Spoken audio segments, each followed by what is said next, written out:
তো আপনারা মাটির পিএইচটা পরীক্ষা করবেন। গাছ রোপণের পূর্বে সয়েল টেস্ট করবেন। সয়েল টেস্টটা মোস্ট ইম্পর্টেন্ট।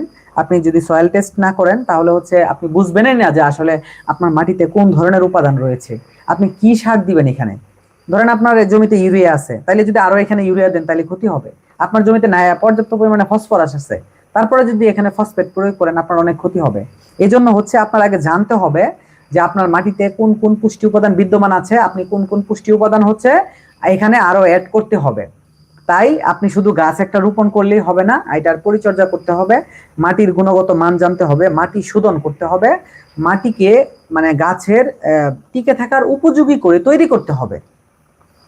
তো সুতরাং আপনারা যারা গাছ রোপণ করেন তারা বা ফসল চাষ করেন, আপনারা বড় পরিসরে করেন আর ছোট পরিসরে করেন, যদি মাটিটা শোধন করে নেন এবং মাটির যে পিএইচটা এটা যদি আপনারা যেই ফসলের যে পিএইচ প্রয়োজন হয় সেই অনুযায়ী আপনারা নিয়ে নেন, তাহলে